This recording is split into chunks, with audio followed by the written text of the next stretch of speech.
وحی حضور پہ نازل ہوئی، حضور نے یہ وحی باقی انسانوں کو دی،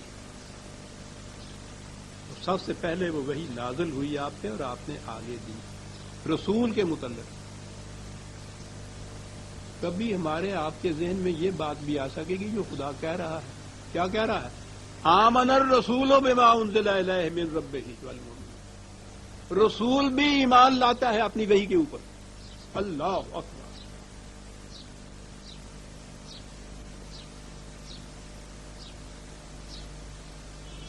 کانپ اٹھتا ہے آدمی اس مقام میں۔ یہی کہا نہیں گیا، ویسے تو خدا کی یہ شہادت بہت بڑی شہادت تھی، اس میں کسی قسم کا شبہ کیا تھا؟ رسول بھی ایمان لاتا ہے اپنی وحی کو۔ اور دوسرے مقام پہ یہ کہا قل آمنت بما انزل اللہ من کتاب، اے رسول اعلان کر کے میں ایمان لایا ہوں اس کتاب کے اوپر۔ اعلان کروا رہے ہیں رسول، وہاں حکم دیا جا رہا ہے۔ پہلے وہاں تو ایک چیز بیانیہ ہے کہ رسول بھی ایمان لایا ہے اس کتاب کے اوپر، اور یہاں کہا جا رہا ہے کہ یہ بات کچھ مخفی رکھنے کی نہیں ہے کہ رسول اعلان کر کہ میں ایمان لایا ہوں اس کتاب کے اوپر، بما انزل اللہ من کتاب۔ رسول ایمان لا،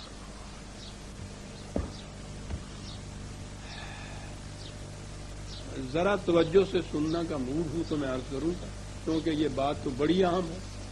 رسول جو وحی دے رہا ہے ساری دنیا کو، اس کے متعلق پہلے کہا وہ ایمان لاتا ہے، اور کہا کہ اعلان کرو کہ میں ایمان لایا اس کے اوپر۔ رسول ایمان کیا لاتا ہے؟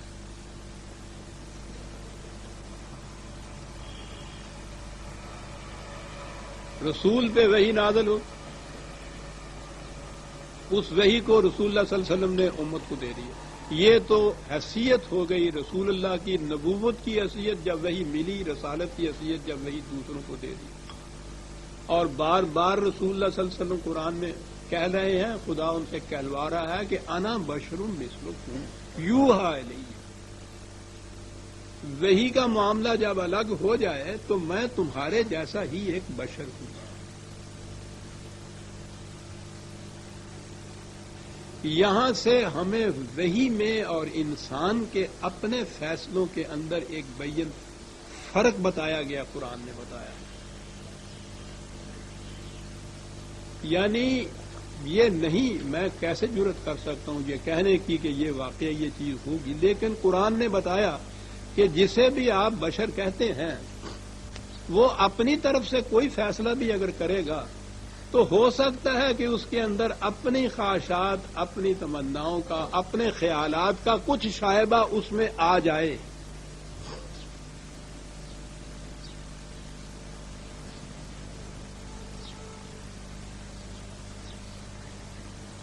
بڑے سے بڑا مفکر، بڑے سے بڑا مصلح، بڑے سے بڑا دانشور، بڑے سے بڑا انٹلیکچوئل، کسے باشد اگر وہ بشر ہے تو یہ امکان ہے کہ جو چیز اس کے دل میں سے ہو کے گزرے، دل کی رنگینی کا کوئی شائبہ اس کے اندر امکان ہے کہ اس میں آ جائے۔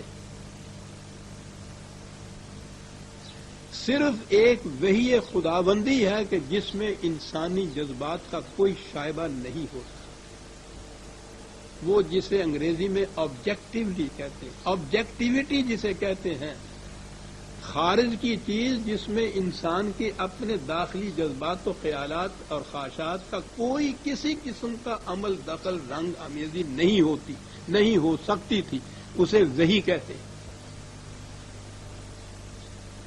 انسانوں کے لیے اتباع اور اطاعت کے قابل وہی چیز ہے جس میں کسی انسان کے اپنے خیالات کا دخل نہ ہو۔ رسول کے متعلق جب کہا کہ ما ینطق عن الہویٰ، یہ اپنے خیالات کا اس میں ذرا سا شائبہ بھی نہیں ہوتا، الا ما یوحی۔ یہ وحی ہے جو یہ دے رہا ہے، اور وحی کی ڈیفینیشن کر دی جس میں اس کے اپنے رسول کے خیالات کا بھی کوئی شائبہ نہیں ہے۔ وحی تو ہے جس میں آبجیکٹیوٹی ہوتی ہے۔ وحی کے علاوہ کوئی یا سوا، وحی کے سوا کوئی بھی انسانی اٹرنس کیوں نہ ہو، اس میں شائبہ ہو سکتا ہے، اس کا سبجیکٹیوٹی اسے کہتے ہیں، امکان ہو سکتا ہے۔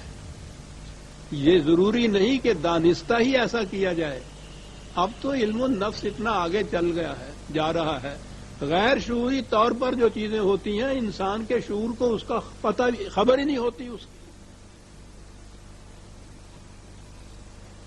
اس لیے رسول سے بھی کہا کہ وہی جو تم پہ آ گئی ہے، اس کے بعد سوال یہ ہے کہ تم فیصلے کس کے مطابق کرو گے، تم عمل کس کے مطابق کرو گے۔ وہ وہی آ گئی تو وہ دے دی تم نے، بس ہو گیا؟ بالکل نہیں، تم نے بھی اسی وہی کے مطابق کرنا ہے، والمومنون جس کے مطابق مومنون نے کرنا ہے۔ اللہ اکبر۔ وحی کی آبجیکٹیوٹی کی اہمیت کو قرآن نے اس انداز سے بیان کیا کہ صاحب وحی سے بھی کہا کہ تمہیں بھی اپنی وحی پہ ایمان لانا ہوگا۔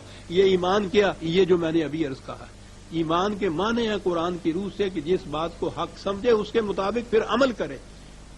رسول سے بھی یہ کہا گیا کہ اب آگے جو فیصلہ کرنا ہے تم نے یا خود عمل کرنا ہے تم نے، تو وہ اس وحی کے مطابق کیا جائے گا۔ اور پھر جو قرآن نے نبی اکرم صلی اللہ علیہ وسلم کا فریضہ بتایا، یعلمہم الکتاب والحکمہ، اور آگے ہے یزکیہم، یہ ہے اصل چیز۔ تعلیم کتاب و حکمت تو ہے، اور میں نے کہا کہ علم بڑا ضروری ہے کسی نقصان دہ چیز کے نقصان دہ ثابت ہونے کے لیے، تسلیم کرنے کے لیے دل کو اطمینان دماغ کو ہوتا ہے اگر علم و بصیرت کی روح سے یہ سمجھا جائے کہ یہ واقع نقصان دہ ہے۔ لیکن وہ ضروری نہیں کہ جو دماغی طور پہ ٹھیک سمجھا ہوا اس کے مطابق عمل بھی کرے۔ عمل تو آگے ہوتا ہے، جسے کہا کہ وہ دل کے اندر اترنے والی بات جو ہے وہ یہ چیز یعلمہم الکتاب والحکمہ، وہ قانون اور اس کا اب پھر بات نہیں، وقت نہیں ہے ورنہ میں عرض کرتا کہ حکمت انٹلیکٹ میں اور ریزن میں کتنا فرق ہوتا ہے۔ ہمارے ہاں تو لفظ نہیں ہے ہماری زبان میں، یہ میں کہہ رہا ہوں جس کی ساری عمر انہی الفاظ سے کھیلتے ہوئے گزری ہے، الفاظ ہیں نہیں، بڑا فرق ہوتا ہے۔ بہرحال تعلیم کتاب و حکمت یہ تعلیم تک کی بات ہے، اور بات اگلی ہے کہ صرف تعلیم سے کسی چیز کے جاننے سے کہ یہ چیز بری ہے، نقصان دہ ہے، ضروری نہیں کہ انسان اس کے مطابق پھر عمل بھی کرے۔ اگلی بات ہے وہ دل کی گہرائیوں میں اتری ہوئی ہو، اور اس کے لیے کہا یزکیکم، یہ تمہاری انسانی صلاحیتوں کی نشو و نما کرتا ہے، ساتھ حیوان کی سطح سے بھی اونچا لے جاتا ہے۔ حیوان کی سطح جس میں اس کے تقاضے خواہشات جو ہیں، اس کے اپنے انسٹنکٹ یا اندر کی جو جبلت ہوتی ہے اس کا کنٹرول ہوتا ہے اس پہ۔ یہ گائے اس لیے نہیں وہ پودا کھا رہی کہ اندر اس کے ایک کنٹرولر بیٹھا ہوا ہے۔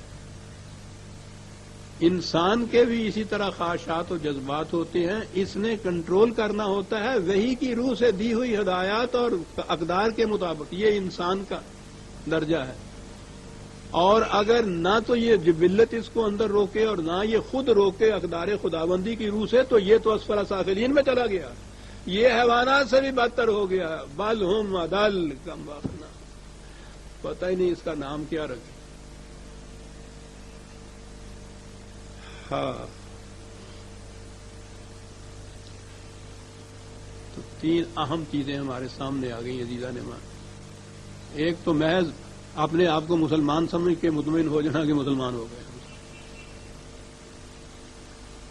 قرآن تسلیم ہی نہیں کرتا۔ وہ کہتا ہے ان سے کہو کہ یہ کہیں ہی نہیں کہ ہم ایمان لائے ہوئے ہیں، کہو کہ کسی نہ کسی اثرات کے ذریعے سے ہم جھک گئے ہیں۔